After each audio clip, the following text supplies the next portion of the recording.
Prier et même parler de la prière paraît difficile aujourd'hui. Pourquoi? Le fait que nous ne savons pas très bien avec quoi nous devons prier. Avec nos lèvres, nous récitons des formules. Avec notre intelligence, nous réfléchissons et nous méditons. Notre esprit et notre âme s'élèvent jusqu'à Dieu. Mais que signifie, que recouvrent ces formules? Avec quoi, au juste, prions-nous?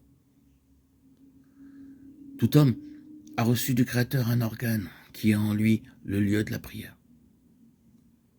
Le cœur. Le récit de la création raconte comment Dieu a créé l'homme en lui insufflant son esprit de vie. Genèse 2,7. Et ajoute, saint Paul, l'homme devint âme vivante. 1 Corinthiens 15,45.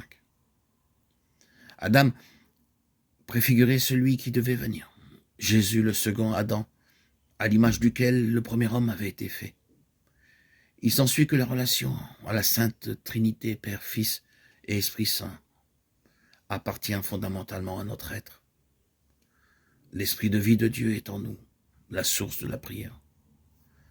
Au cours des siècles, selon la variété des cultures et des langues, ce lieu de la prière a reçu des noms très différents.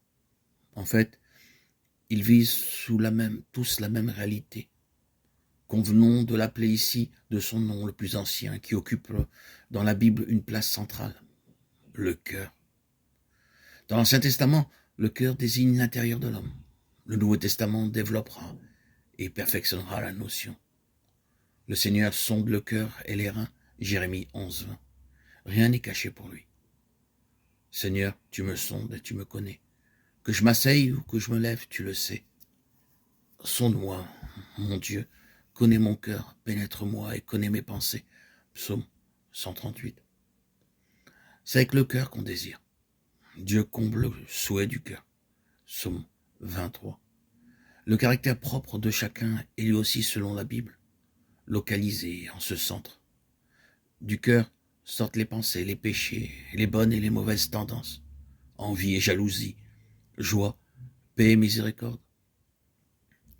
Le cœur peut ainsi exprimer toute la personne.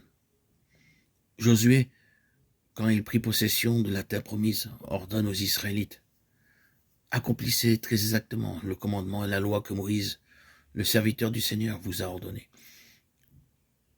Que vous aimiez le Seigneur, votre Dieu, que vous marchiez dans toutes ses voies, que vous observiez ses préceptes, que vous adhériez à lui et que vous le serviez de tout votre cœur et de toute votre âme. Josué 22,5.